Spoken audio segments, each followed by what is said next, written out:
خواتین و حضرات، ان آیات ربانی کا ترجمہ اور حدیث رسول مقبول صلی اللہ علیہ وآلہ وسلم کے لیے منتظر ہیں لاہور ہی میں ہمارے دوست محمد اسلم راؤ صاحب۔ آئیے ایک بار پھر لاہور چلتے ہیں۔ بہت شکریہ آپ کا انیک صاحب۔ شروع اللہ کا نام لے کر جو بڑا مہربان نہایت رحم والا ہے۔ ہم نے اس قرآن کو شب قدر میں نازل کرنا شروع کیا، اور تمہیں کیا معلوم کہ شب قدر کیا ہے؟ شب قدر 1000 مہینوں سے بہتر ہے۔ اس میں روح الامین اور فرشتے ہر کام کے انتظام کے لیے اپنے پروردگار کے حکم سے اترتے ہیں۔ یہ رات طلوع صبح تک امان اور سلامتی ہے۔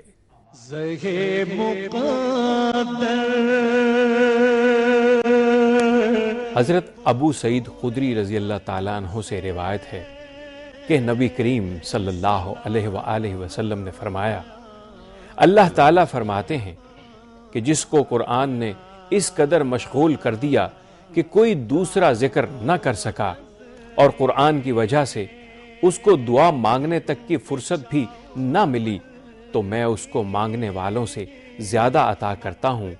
اور کلام اللہ کی فضیلت تمام کلاموں پر ایسی ہے جیسے اللہ تعالیٰ کی عظمت و بزرگی اس کی تمام مخلوق پر ہے۔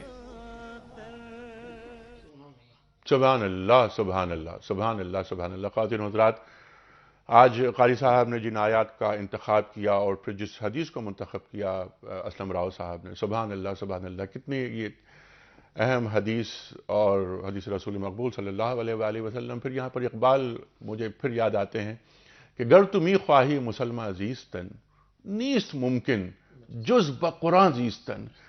اگر تو یہ چاہتا ہے کہ تو مسلمان کی حیثیت سے زندہ رہے تو یہ ممکن ہی نہیں کہ تو قرآن کریم سے دور رہ کر زندہ رہ سکتا ہے۔ اور اقبال ہی فرماتے ہیں نا کہ صاحب قرآنو بے ذوق طلب العجب ثم العجب ثم العجب۔ صاحب قرآن ہیں ہم، اور ہمیں قرآن کریم کو سیکھنے کی، سمجھنے کی، اس کے فہم کی، اس کے ادراک کی ہم میں طلب نہیں ہے۔ العجب، کیسی عجیب بات ہے۔ ثم العجب، پھر کتنی عجیب بات ہے۔ ثم العجب، پھر کتنی عجیب بات ہے۔ یعنی کس قدر فکر مند ہے اقبال۔ اور اقبال یہ بھی کہتے ہیں کہ لا الہ الا اللہ محمد رسول اللہ، مجھے مصرع ثانی کی فکر زیادہ ہے۔ گفتگو ہوگی خواتین و حضرات۔ تشریف فرمائیں محترم حافظ محمد سلفی صاحب، ممتاز عالم دین۔ پیام صبح میں آپ مسلسل تشریف لاتے ہیں اور ہم آپ کی گفتگو سے اپنی علمی کمی دور کرتے ہیں۔ تشریف فرما ہے ایک اور بہت مقبول، معروف اور محبوب نام، محترم شجاع الدین شیخ صاحب۔ شیخ صاحب، سبحان اللہ، سبحان اللہ، بائی پروفیشن چارٹرڈ اکاؤنٹنٹ ہیں، تبلیغ دین کے لیے اپنی زندگی وقف کر دی، اور جب بھی گفتگو کرتے ہیں ایک دنیا آپ کو سنتی ہے۔ یہ گفتگو میں تاثیر کیسے پیدا ہوتی ہے؟ اس کی وجہ صرف یہ کہ قرآن سے قربت۔ جب قرآن بیان کرتا ہے آدمی تو اللہ تعالیٰ خود مدد کرتا ہے، اور اس کا ہاتھ بن جاتا ہے، اس کی آنکھ بن جاتا ہے، اس کی کان بن جاتا ہے، اس کی زبان بن جاتا ہے۔ گفتگو ہوگی اس پر، لیکن پہلے ہم رکھتے ہیں سوال آپ کی خدمت میں آج کا، اور اس سے پہلے کل کے سوال کا درست جواب۔ کل ہم نے پوچھا تھا آپ سے کہ مسلمانوں کی پہلی باقاعدہ جنگ کون سی تھی؟ 3 آپشنز تھے، صحیح آپشن جنگ بدر۔ آج کا سوال نوٹ فرما لیجئے خواتین و حضرات، یہ کوئی کمپٹیشن ہے۔ روزانہ ہم یہ کوشش کرتے ہیں کہ کوئی سوال آپ کی خدمت میں رکھیں جس سے ہماری نوجوان نسل خاص طور پر دین سے قریب آئے۔ جیسا کہ ماحول چل رہا ہے، آپ ہم سے بہتر جانتے ہیں۔ خواتین و حضرات، آج کا سوال یہ ہے کہ واقعہ معراج کا دوسرا نام کیا ہے؟ پہلا آپشن واقعہ اسرا، دوسرا آپشن واقعہ شق القمر، اور تیسرا آپشن واقعہ قرطاس۔ درست آپشن روانہ فرمائیے۔ ہمارے فون نمبرز آ رہے ہیں اسکرین پر۔ ہمارے فون نمبرز ہیں 021345270009، 021345286061۔ آپ ہمیں ای میل کر سکتے ہیں، ہمارا ای میل ایڈریس ہے ps@duniatv.tv، اور آپ ہمیں 3031 پر بھی SMS کر سکتے ہیں، اپنے درست آپشنز روانہ کر سکتے ہیں۔ حافظ محمد سلفی صاحب، پروگرام کا آغاز ہم آپ سے کرنا چاہیں گے۔ بسم اللہ۔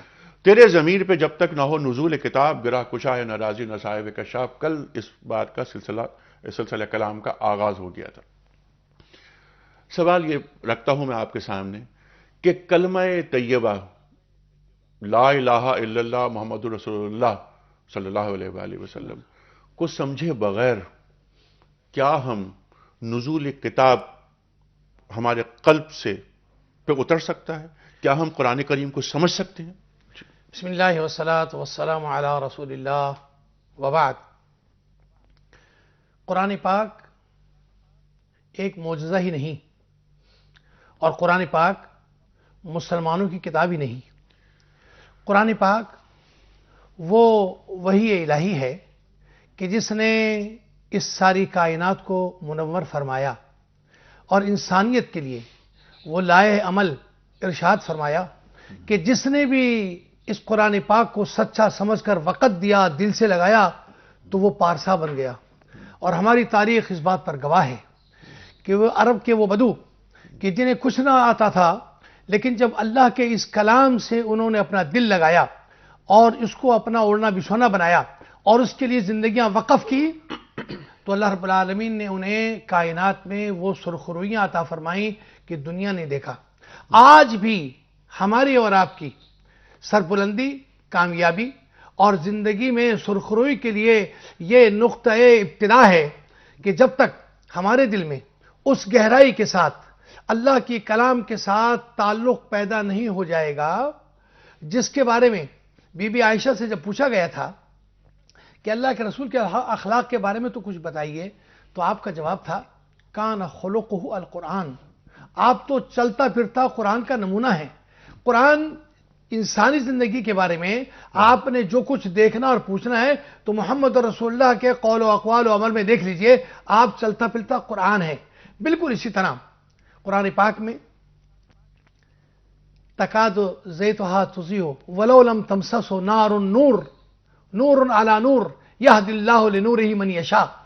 بغیر چنگاری لگائے روشنی پھوٹ پڑے، یہ مثال دی ہے قرآن پاک نے اپنے ذات کے لیے. یعنی اللہ کا یہ نور اتنا عظیم ہے کہ جو بھی اس نور کی طرف آتا ہے، اس کلام کی طرف آتا ہے، تو اسے دنیا اور آخرت کی وہ بھلائیاں نصیب ہوتی ہیں جس کا تصور اور احاطہ ممکن نہیں. بات کیا ہے؟ علامہ اقبال ہی کے فرمانے کے موجب جب تک انسان اپنی زندگی میں اتنی گہرائی اس کتاب کے ساتھ تعلق قائم نہیں کرے گا تو اس کتاب سے استفادہ حاصل نہیں کر پائے گا. بالکل اس کتاب سے وہ استفادہ نہیں کر سکتا. اور یہ کہ وہ زمانے میں معزز سے مسلمان ہو کر اور ہم خوار ہوئے تارک قرآن ہو کر. وہاں پر تو تم لکھا ہے اقبال نے، لیکن تم کی جگہ ہم لگا دیتے ہیں. یہ اب شجاع صاحب یہ بات بالکل اس پہ تو دو رائے ہو ہی نہیں سکتی. قرآن کریم سے جو تمسک ہے اس کے بغیر ہم آگے بڑھ ہی نہیں سکتے. میرا سوال صرف یہ تھا کہ بقول اقبال کے کہ لا کے سمندر سے نکلنے والا جو موتی ہے وہ الا اللہ ہے. سوال میرا یہ تھا کہ قرآن کریم کو سمجھنا ہے تیرے ضمیر پہ جب تک نہ ہو نزول کتاب. یہاں پر ضمیر سے مراد ظاہر قلب ہے، کتاب سے مراد قرآن کریم. یہ قرآن کریم کی سمجھ، یہ مفہوم، اللہ تعالیٰ کا مخاطب ہونا مجھ سے، کیا میری سمجھ میں اس وقت تک آ سکتا ہے کہ جب تک مجھے کلمہ طیبہ کی تفہیم ہی نہ ہو؟ بسم اللہ الرحمن الرحیم. فطرت انسانی میں خالق کائنات کا تعارف فطری طور پر موجود ہے، اور رب العالمین کی طرف سے آنے والا کلام انسان کی اس فطرت کو اپیل کرتا ہے. اور اس پوری کائنات میں ذرے ذرے میں خالق کائنات کی خلاقی اور اس کی عظمتیں پنہاں ہیں.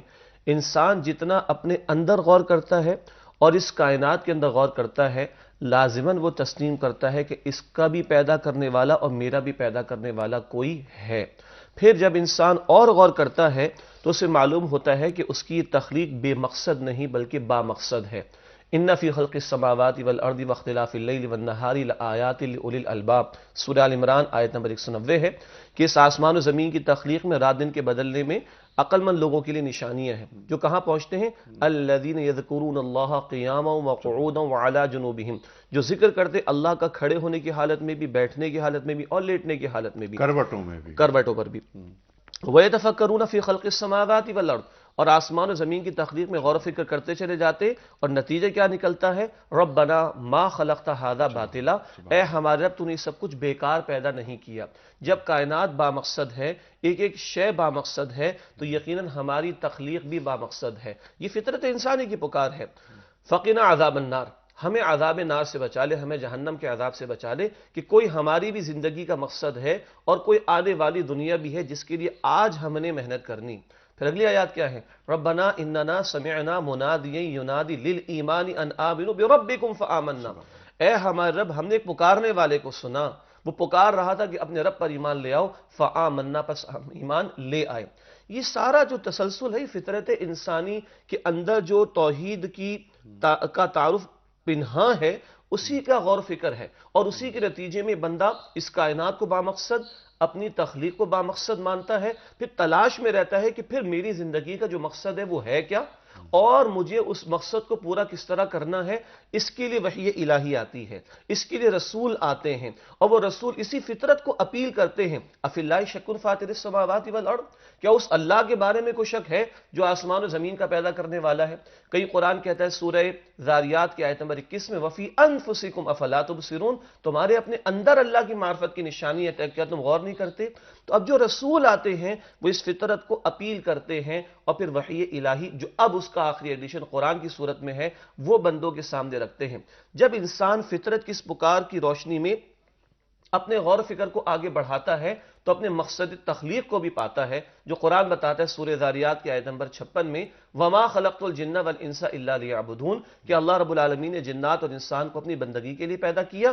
اب اس کے لیے بندہ محتاج ایک لائے عمل کے لیے، جس کے لیے وہ ہاتھ اٹھاتا ہے، اہدنا الصراط المستقیم اور صراط الذین انعمت علیہم، کہ مالک سیدھے راستے کی ہدایت بھی دے دے، اور راستہ ان کا جن پر تو انہیں انعام فرمایا، کہ کتاب کے ساتھ رجال کی، افراد کی بھی ضرورت ہے، جس کو ہم انبیاء رسول کہیں گے، کہ جو وہ چلتا پھرتا نمونہ ہو وحی الہی کا، کہ جس سے مجھے معلوم ہوگا کہ میری زندگی کا مقصد کیا، اور اس مقصد کو پانے کے لیے عملاً مجھے کیا کرنا ہے۔ یعنی وہ رول ماڈل قیامت تک کے لیے۔ لقد کان لکم فی رسول اللہ اسوۃ حسنہ، اور اتباع رسول صلی اللہ علیہ وآلہ وسلم اس منزل تک پہنچنے کا واحد اور حتمی راستہ قیامت تک کے لیے۔ یہ جو بات فرمائی شجاع صاحب نے، رول ماڈل، قرآن کریم کی تاثیر ہوتی ہے جب ہم قرآن کریم کو پڑھتے ہیں اس انداز سے کہ جو قرآن کریم پڑھنے کا حق ہے، یعنی بندگی۔ قرآن کریم کا پڑھنا مکمل بندگی کے ساتھ اللہ تعالیٰ کی حضور میں خود کو پیش کر دینے کا نام ہے، اور اللہ تعالیٰ کی حضوری اگر حاصل ہو جائے تو یہ قلب مومن کی سب سے بڑی متاع ہے۔ یہ تاثیر پیدا ہوتی ہے انسان کے اندر، یہ تاثیر جس میں گرہ کشائی نہ راضی کر پائیں گے اور نہ زمخشری اور راضی کو ہٹا دیا، ڈائریکٹ بندے کا اب کا تعلق معبود سے ہو گیا۔ یہ تعلق اب کا معبود سے سلفی صاحب کیسے پیدا ہوتا ہے؟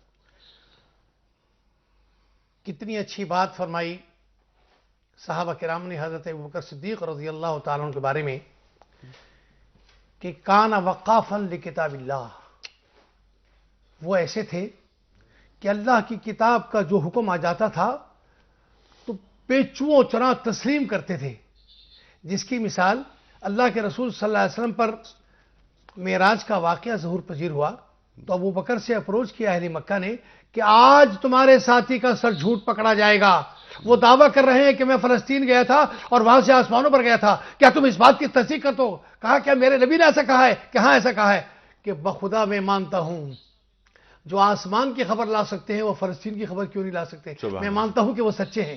تو بات کیا ہوئی کہ انسان اپنے دل کی گہرائیوں سے اللہ کی کتاب، اس کا نبی اور اس کی شریعت پر اتنا یقین رکھتا ہو کہ جب اللہ کی کوئی کتاب آ جائے تو پھر اس کے علاوہ نہ کوئی منطق، نہ کوئی فلسفہ، نہ کوئی ذاتی سوچ بروکار ہو، بلکہ اللہ کی کتاب کے سامنے سلنڈر اور استسلام، اور نبی پاک صلی اللہ علیہ وسلم کے نمونے سیرت محمد مصطفیٰ کی روشنی میں اپنے آپ کو سرب سجود کرنا ہی ایمان ہے۔ اور ایمان کی ابتدا ہوتی وہاں سے ہے جہاں ایمان بالغیب، قرآن پاک کا پہلا سپارہ، قرآن پاک کا پہلا رکوع، قرآن پاک کا پہلا صفحہ، الذین یؤمنون الف لام میم ذالک الکتاب لا ریب فیہ ھدی للمتقین الذین یؤمنون بالغیب۔ تقوی اور طہارت نام ہی اس چیز کا ہے کہ ایمان بالغیب سے اپنے نفس کو، اپنے دل کو منور کر لیا جائے تو سارے معاملات آسان ہو جاتے ہیں۔ لہذا سب سے اہم بات توحید کی سمجھ کے بعد ایمان باللہ، ایمان برسول اللہ، ایمان بکتاب اللہ، ایمان بالآخرت، ایمان بالقدر، جو ایمان کی 6 شرطیں ہیں، ان سب میں سب سے پہلے ایمان باللہ، ایمان بکتاب اللہ، ایمان برسول اللہ، ایمان بالملائکہ، ایمان بالآخرت، ایمان بالقدر. تو یہ ایک چین ہے، ایک ترتیب ہے کہ جس کی تکمیل کے بعد ہی ایمان نصیب ہوتا ہے. اور ایمان نصیب ہونے کے بعد جب اللہ کی کتاب سے تعلق پیدا ہوتا ہے تو پھر کشف و کرامات کی وہ دنیا سامنے آتی ہے جسے مومن کے قول و اقوال سے متصور کیا جاتا ہے کہ مومن نے کہا. ابھی آپ نے اس حدیث کا حوالہ دیا کہ یہ ایمان والا جب اللہ سے جڑتا ہے تو اس کا ہاتھ اللہ کا ہاتھ ہو جاتا ہے، اس کی زبان اللہ کی زبان ہو جاتی ہے، اس کا قدم اللہ کے قدم سے حکم سے اٹھتا ہے. تو بات کیا ہے؟ مکمل سپردگی ہی انسان کو. ہاتھ اللہ کا ہے، بندہ مومن کا ہاتھ، مومن کا ہاتھ، غالب و کار آفریں، کار کشا، کار ساز. اقبال فرماتے ہیں نا. اور پھر قرآن کریم ید اللہ فوق ایدیہم کے بارے میں بات کرتا ہے. شیخ صاحب یہ فرمائیے آپ کہ یہ تاثیر جب پیدا ہو جاتی ہے آدمی بندگی کے اس سفر پہ چلتا ہے کہ جہاں اس کی آنکھ اللہ کی آنکھ، اس کا ہاتھ اللہ کا ہاتھ، اس کا قدم اللہ کا قدم، اس کی نگاہ اللہ کی نگاہ، اس کے کان اللہ کے کان بن جاتے ہیں. اس سفر کی طرف جب آدمی جاتا ہے تو پھر وہ اقبال کا شعر سامنے آتا ہے کہ یہ راز کسی کو نہیں معلوم کہ مومن قاری نظر آتا ہے، حقیقت میں ہے قرآن. چلتا پھرتا قرآن، ڈھلا ڈھلایا قرآن. گویا قرآنی صفات بندہ مومن میں پیدا ہو جاتی ہیں. بالکل. دیکھیے قرآن حکیم تو اپنا بنیادی تعارف رکھتا ہے ہدایت کے طور پر. بار بار سورہ البقرہ کی آیت نمبر 2 بھی ذکر آیا، ہدی للمتقین، متقین کے لیے ہدایت ہے. سورہ البقرہ کی آیت 185 ہدی للناس، انسانیت کے لیے ہدایت ہے. یعنی وہ زندگی گزارنے کا پورا لائق عمل بندہ مومن کے لیے عطا کرتا ہے. اور قرآن تو کہتا ہے یہ تمہارے لیے ہی ہے، یہ تو اس کو محسوس کرنا چاہیے، کوئی بیچ میں رکاوٹیں نہیں. قرآن نے بتایا سورۃ الانبیاء کی آیت نمبر 10 میں لقد انزلنا الیکم کتابا فیہ ذکرکم افلا تعقلون، یقیناً ہم نے تمہاری طرف کتاب نازل کی جس میں تمہارا اپنا ذکر موجود ہے، کیا تم عقل سے کام نہیں لیتے؟ سیدنا علی رضی اللہ تعالیٰ عنہ کا بڑا پیارا قول ہے، فرماتے ہیں کہ جب میں اللہ سے کلام کرنا چاہتا ہوں تو میں نماز میں کھڑا ہو جاتا ہوں، اور جب میں چاہتا ہوں کہ اللہ مجھ سے کلام کرے تو میں قرآن کھولتا ہوں سبحان اللہ کہ میرا مالک مجھے کیا حکم دیتا ہے، مجھے کس بات کا حکم دیتا ہے، مجھے کس بات سے روکتا ہے. اور آج بدقسمتی ہماری ہے کہ ہم دنیا کے بڑے بڑے مینجمنٹ کے گرو اور فلاں مفکر اور فلاں کے کوٹیشن نہ صرف یہ کہ پڑھتے ہیں رہنمائی کے لیے، بلکہ بڑے بڑے اخبارات میں بڑی بڑی کمپنیز چھپواتی بھی ہیں، مگر کہیں وہاں زندگی کے مختلف معاملات کے حوالے سے رب العالمین کے کلام کی طرف بھی ہماری نگاہ ہوتی ہے کہ وہ میرے لیے کیا رہنمائی عطا کرتا ہے. تو یہ تاثیر یہ اسی وقت ہوگی جب میں محسوس کروں کہ میں کتنا محتاج ہوں اور اس کی عطا کی کوئی انتہا نہیں. جب میں اپنی اس محتاجی کے ساتھ اس کے سامنے کھڑا ہوتا ہوں اور دعا کرتا ہوں تو پھر آیات ایسا لگتا ہے کہ یہ میرے لیے ہی ہے. فیہ ذکرکم، اس میں تمہارے لیے ذکر موجود ہے. تو میں اس کر رہا تھا کہ قرآن اپنا تعارف کرواتا ہے کتاب ہدایت کے طور پر، صرف کتاب ثواب کے طور پر نہیں، صرف کتاب عقیدت کے طور پر نہیں. آج ہم نے قرآن کو ثواب تک محدود کر دیا، حالانکہ بڑی عظیم کتاب ہے، اس کا ثواب بھی ملتا ہے، اس کے لیے عقیدت بھی ہونی چاہیے، مگر یہ ہدایت دیتا ہے. ہدایت، اور ہدایت صرف نظری ہدایت نہیں، عملی ہدایت، عملی ہدایت مرحلے مرحلے پر دیتا ہے. جی. سرکار دو عالم صلی اللہ علیہ وآلہ وسلم دعائیں مانگ رہے ہیں، لیکن وہ دعائیں جو میدان بدر میں مانگ رہے ہیں وہاں جانا پڑتا ہے اور پھر دعا مانگنی پڑتی ہے، اور پھر یا حی یا قیوم برحمتک استغیث وہاں فرما رہے ہیں. اور پھر کبھی وہ کیفیت بھی آتی ہے کہ ہاتھ بعد میں اٹھتے ہیں، دعا پہلے قبول ہوتی ہے. ہاتھ بعد میں اٹھتے ہیں، دعا پہلے قبول ہوتی ہے. دعا پہلے قبول ہوتی ہے. خواتین حضرات بریک پہ جا رہے ہیں.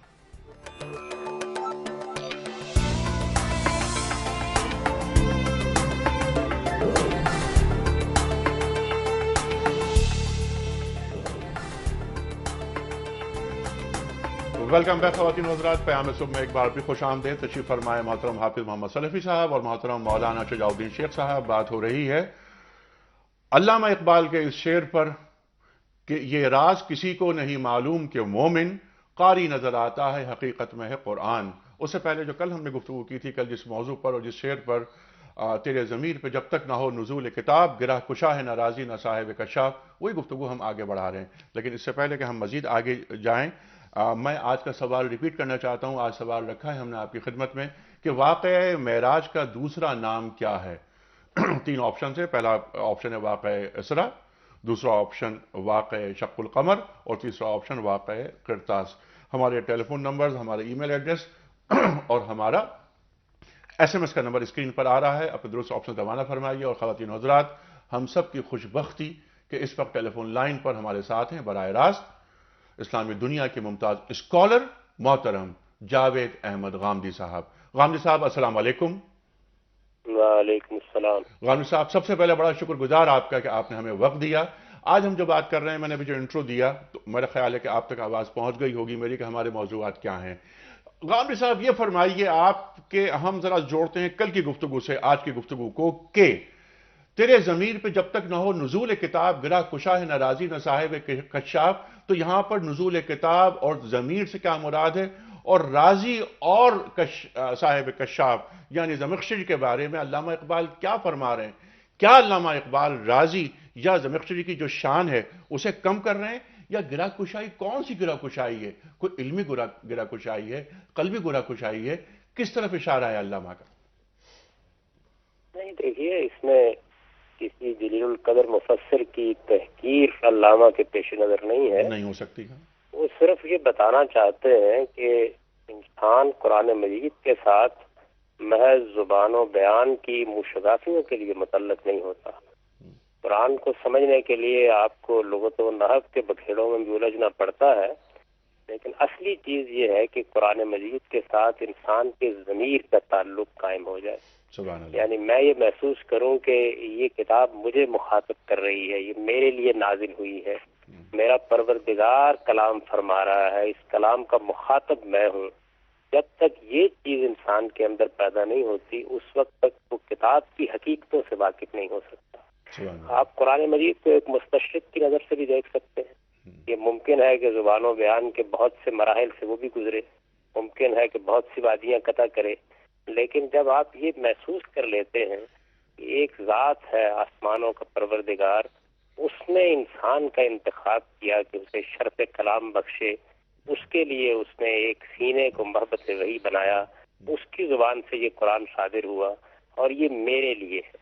یعنی میرے پروردگار کا یہ شرف جو مجھے حاصل ہوا ہے، اس کو میرے ضمیر کو قبول کرنا۔ انسان کا ضمیر کیا ہے؟ یہ اس کی شخصیت، اس کی خودی ہے، اس کے اندر جو انسان اور انسانیت رکھی گئی ہے، یہ اس کا ظہور ہے۔ تو یہ ظہور جب تک اس کے لیے ایک مشہور حقیقت نہ بن جائے، اس وقت تک آپ قرآن مجید کو نہیں سمجھ سکتے، یا یوں کہیے کہ اس کی حقیقت کو نہیں پا سکتے۔ قرآن مجید ایک زندہ کتاب کی حیثیت سے آپ کے فہم کا حصہ بن جائے، آپ کی فکر کا حصہ بن جائے، آپ کی روح کے امات میں اتر جائے، آپ کی انسانیت کو براہ راست مخاطب کرے، آپ کے اندر وہ لگن پیدا کر دے جو آپ کو پروردگار سے جوڑ دے، آپ کو خدا کی سچی معرفت عطا کرے۔ یہ ہے در حقیقت ضمیر پر نزول کتاب۔ یہ نہ ہو تو سچی بات یہی ہے کہ پھر وہ چیزیں زیادہ کام نہیں آتی جن کو راضی اور صاحب کشاف بیان کرتے ہیں۔ یہ محض ایک علامتی اظہار ہے۔ انہوں نے بھی قرآن مجید ہی کو سمجھنے کی کوشش کی ہے، لیکن کیونکہ دونوں کے ہاں، بالخصوص زمخشری کے ہاں زبان، بیان، لغت، ان مباحث پر بہت زیادہ زور ہے، راضی کے ہاں اشاعرہ ہے کہ علم کلام کے مسائل بہت وسعت سے زیر بحث آئے ہیں، تو اس سے یہ ہوتا ہے کہ قرآن مجید کے درمیان ایک دوسری چیز حائل ہو جاتی ہے، تو بندہ براہ راست اللہ کی کتاب سے اس طریقے سے استفادہ نہیں کر پاتا۔ علامہ اس پہلو کو نمایاں کرنا چاہتے ہیں۔ شاعری میں ایک گونا مبالغے کا اسلوب ہوتا ہے، وہ کسی چیز کی نفی نہیں کر رہے بلکہ اصل بات ہے جس تک پہنچانے کی ضرورت کرتے ہیں۔ بالکل ٹھیک ہے۔ اب یہ آپ نے بالکل بات اس کو کھول دی کہ زمخشری بات کرتے ہیں عربی دانی کی اور رازی بات کرتے ہیں فلسفہ دانی کی، لیکن فلسفہ دانی اور عربی دانی کے علاوہ قرآن کریم کی تاثیر حاصل کرنے کے لیے جیسے کہ آپ نے فرمایا ظہور، تو میں یہ عرض کر رہا تھا کہ حضور، کہ اللہ تعالیٰ کے حضور میں پیش ہونا، اور اللہ تعالیٰ کی حضوری جسے میسر آ جائے اسے کیا چاہیے، اور جو اللہ تعالیٰ کی حضوری جو قلب مومن کی سب سے بڑی متاع ہے۔ غامدی صاحب یہ فرمائیے، دیکھیے میں آپ سے عرض کروں کہ قرآن مجید کس چیز کی منادی کر رہا ہے؟ وہ اس چیز کی منادی کر رہا ہے کہ لوگوں بیدار ہو جاؤ، ایک وقت پروردگار سے ملاقات کا آنے والا ہے، اور یہ ملاقات کا وقت ہے جس کی منادی اور جس کے لیے استدلال قرآن مجید کا اصل موضوع ہے۔ یہ حقیقت جب آدمی سامنے نمایاں ہو جاتی ہے کہ مجھے ایک دن حضوری میں پیش ہونا ہے، اصل میں یہی وہ چیز ہے کہ جو قرآن مجید کا اصلی مطلوب ہے۔ علامہ اس کی طرف توجہ دلانا چاہتے ہیں۔ جی ہاں بالکل۔ اچھا غانوی صاحب، ابھی آپ یہ فرمائیے کہ قرآن کریم کی تاثیر، قرآن کریم کی تفہیم، یہ ایک بندہ مومن کی بہت بڑی متاع ہوتی ہے، جیسا کہ ابھی گفتگو میں آئی بات آپ نے یہ فرمایا۔ اب یہ بندے کو جو متاع حاصل ہوتی ہے قرآن کریم کی سمجھ، اور جس کو قرآن کریم کی سمجھ عطا کر دیتا ہے اللہ تعالیٰ، اسے بہت بڑا، اس پر تو نعمتوں کا انبار آ جاتا ہے اس پر۔ اب یہ قرآن کریم کی سمجھ کیا کلمہ طیبہ کو سمجھے بغیر اور لا الہ کی رمز کو سمجھے بغیر حاصل ہو سکتی ہے؟ قرآن کی بنیادی دعوت یہی ہے، توحیدی کی منادی کرنے کے لیے نازل ہوا ہے۔ اگر یہ بات سمجھ میں نہیں آئی تو پھر کیا سمجھ میں آئے گا؟ یعنی قرآن مجید کو آپ شروع سے لے کے آخر تک پڑھ جائیے، ایک طرف وہ آپ کو اس پروردگار کی حضوری کے لیے تیار کر رہا ہے، اور دوسری طرف اس پروردگار کی سچی معرفت پیدا کر رہا ہے۔ وہ معرفت کیا ہے؟ اس کی توحید کی معرفت۔ تو یہ چیز اگر پیدا نہیں ہوئی تو پھر آدمی نے تو گویا کہانی سنی ہے، اس کے سوا کچھ بھی اس تک نہیں پہنچا۔ بالکل صحیح ہے۔ اچھا، اب یہ کہ یہ راز کسی کو نہیں معلوم کہ مومن قاری نظر آتا ہے، حقیقت میں ہے قرآن۔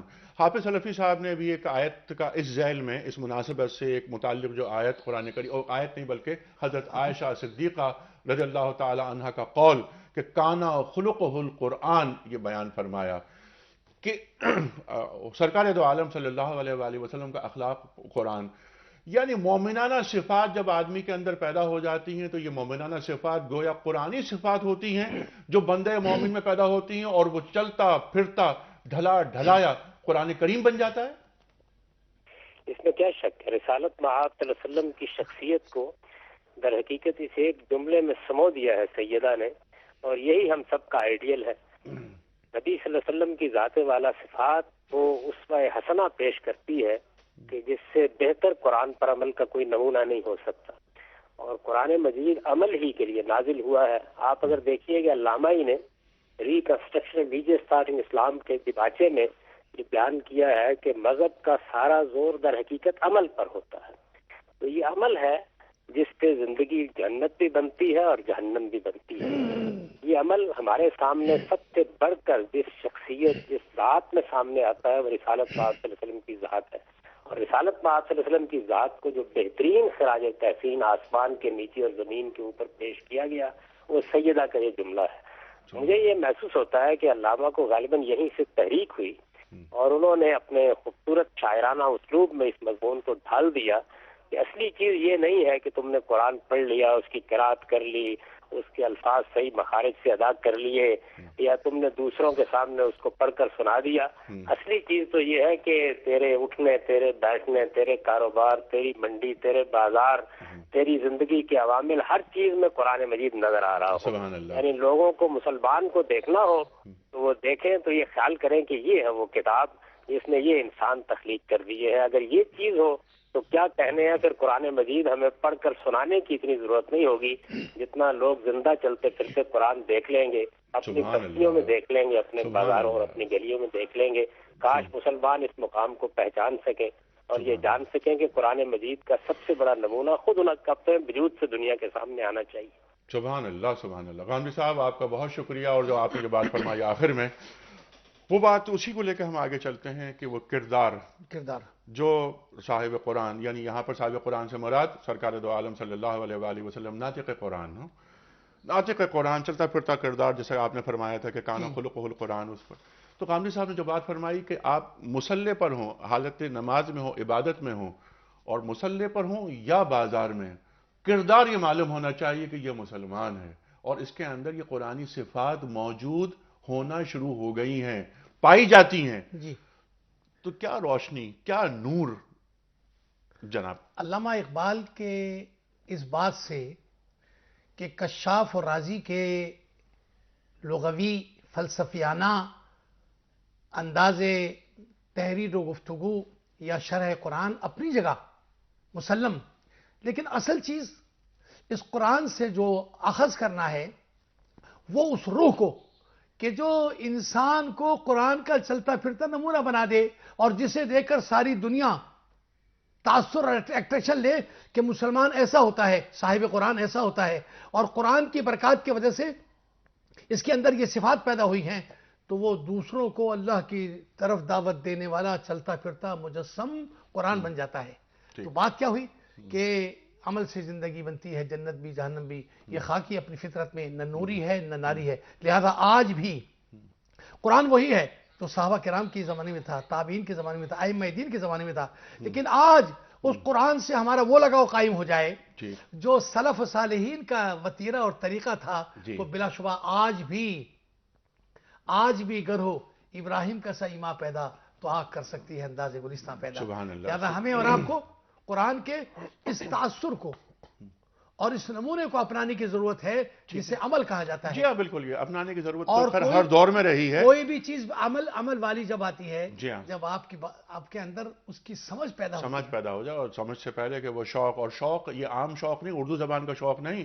علامہ اقبال جو فرماتے ہیں نا شوق کے بارے میں کہ شوق تیرا اگر نہ ہو میری نماز کا امام، میرا سجود بھی حجاب، میرا قیام بھی حجاب. وہ سجود کون سا ہوتا ہے، وہ قیام کون سا ہوتا ہے جو بندے کو اللہ سے جوڑ دیتا ہے. تلاوتیں تو ہم روز کر رہے ہیں، سجدے تو ہم روز کر رہے ہیں، حج تو ہم مسلسل ہر سال کر رہے ہیں، عمرے بے پناہ ہو رہے ہیں. لیکن ان حجوں کے باوجود، ان عمروں کے باوجود، ان نمازوں کے باوجود، ان سجدوں کے باوجود ہمارے دل اندر دور کیوں نہیں ہو رہے؟ قرآن سے تعلق کمزور ہونے کی وجہ سے. قرآن سے تعلق کمزور ہونے کی وجہ سے. قرآن کریم تلاوت کا مطلب کیا ہوتا ہے؟ پیچھے پیچھے چلنا. صحیح. تو کیا ہم قرآن کریم کو امام بنا کر اس کے پیچھے چل رہے ہیں؟ نہیں چل رہے. اس پہ گفتگو ہم کریں گے. شیخ صاحب میں چاہتا ہوں تفصیلی بات اس پہ آپ کریں. لیکن نعیمہ ہے ہمارے ساتھ اس وقت. نعیمہ السلام علیکم.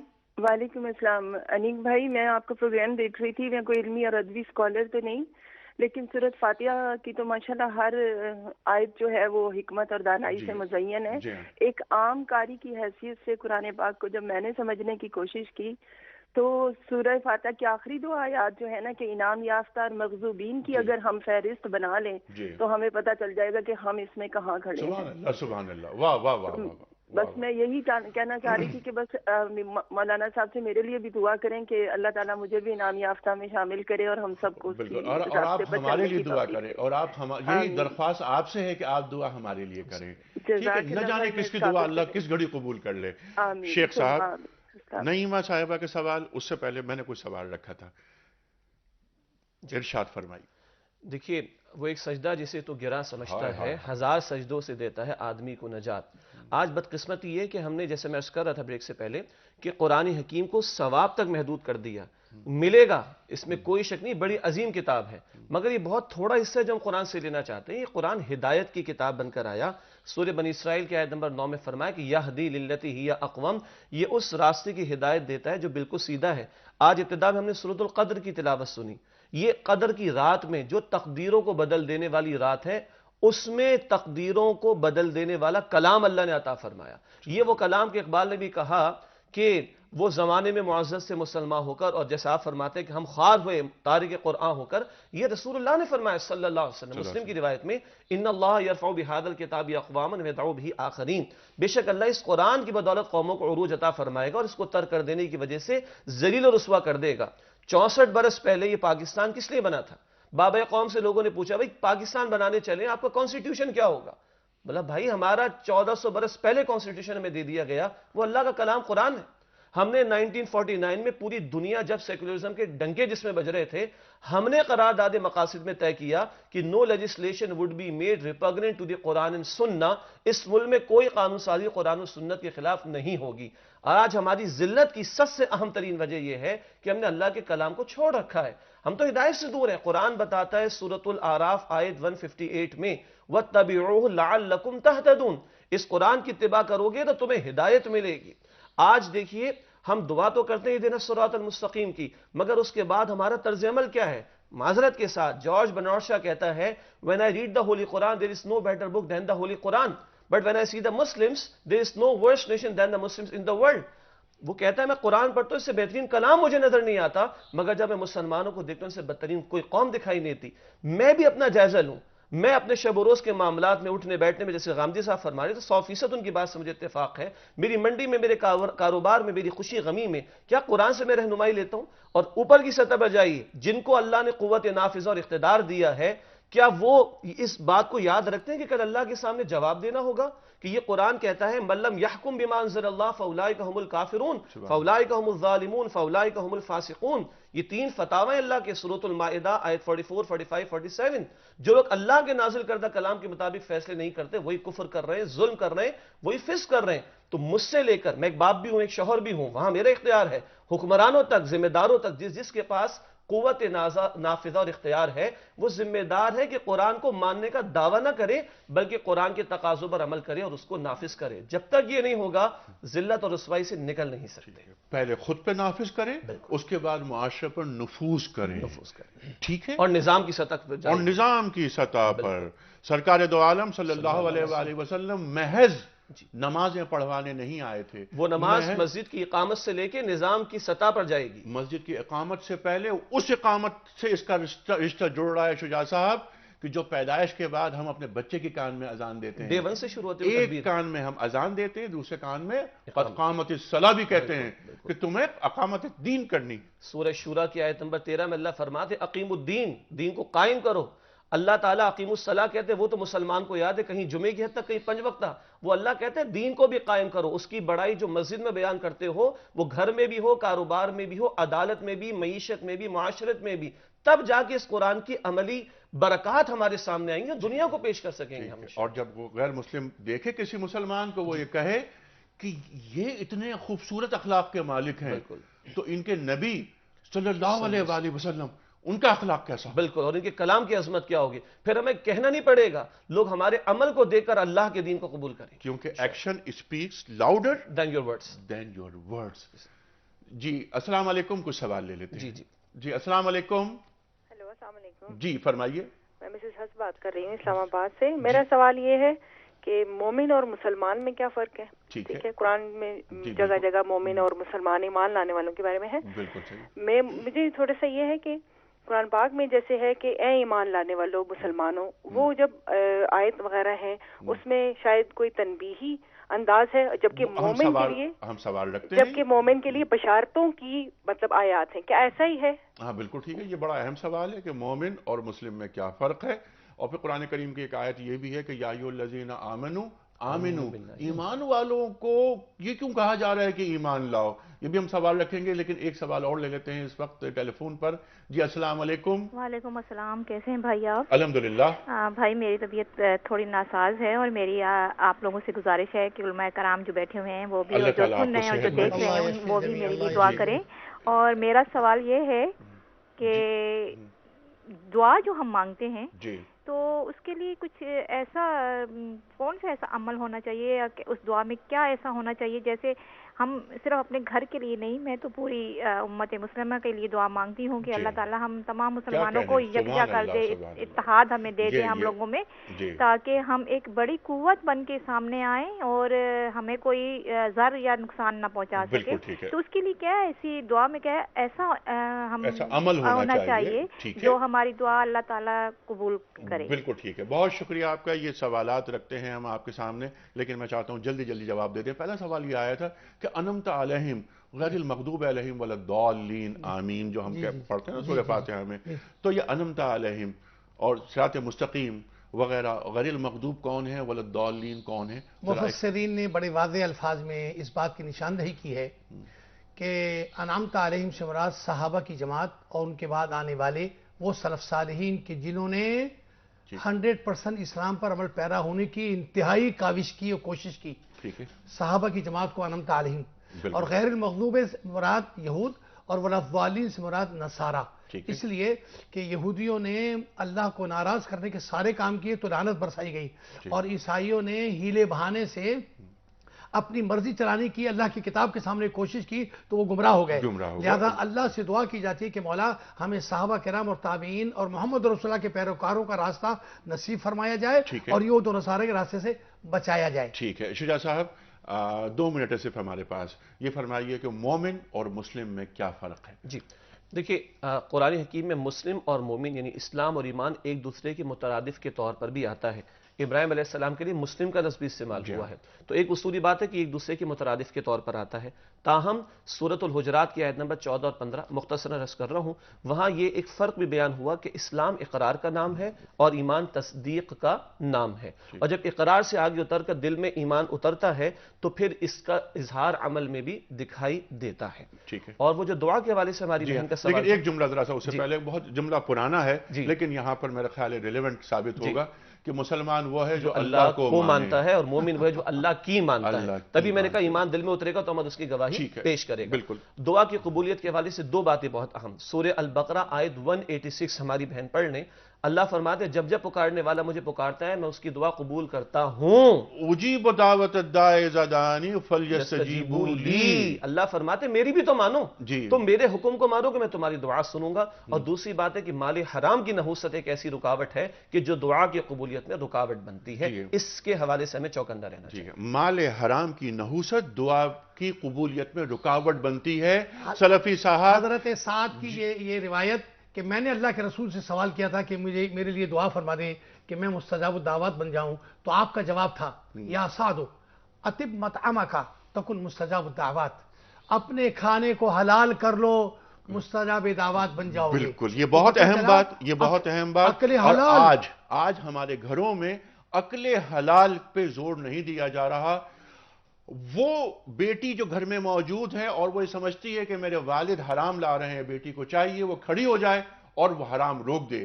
اولاد کو چاہیے کہ وہ باپ سے یہ کہیں کہ گھر میں حرام نہیں آئے گا، کیونکہ ہمیں اپنی دعائیں قبول کروانی ہے۔ بیوی کو یہ چاہیے کہ بیوی منع کرے کہ نہیں ہم کم پیسوں میں گزارا کر لیں گے، لیکن ہمارے گھر میں بقول شیخ صاحب کے حرام کی نحوست نہیں آنی چاہیے۔ عقل حلال دعا کی قبولیت کے لیے بہت ضروری ہے۔ خواتین حضرات، پروگرام میں جیت تو بہت چاہتا ہے گفتگو کے لیے، لیکن وقت بہت محدود ہے۔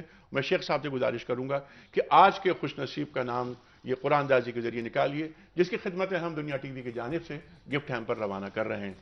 سلفی صاحب کون ہے؟ جناب الطاف الہی کراچی سے۔ الطاف الہی صاحب کراچی سے آپ کو صحیح جواب بھجوانے کے صلے میں دنیا ٹی وی گفٹ ہیمپر روانہ کر رہا ہے۔ وہ گفٹ ہیمپر کتابوں پر مشتمل ہے۔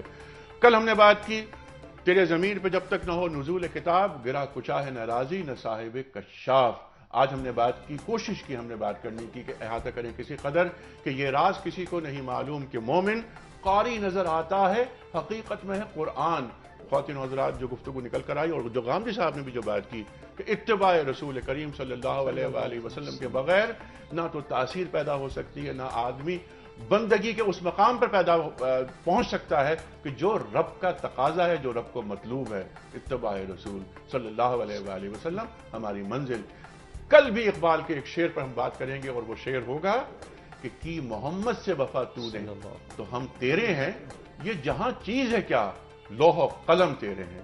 خواتین و حضرات، محمد مصطفیٰ صلی اللہ علیہ وآلہ وسلم سے وفاداری کسے کہتے ہیں، اس پر گفتگو کل کریں گے مولانا محمد اسد تھانوی صاحب اور محترم ڈاکٹر محسن نقوی صاحب۔ کل تک کے لیے اپنے میزبان انیق احمد کو اجازت دیجیے۔ خدا حافظ۔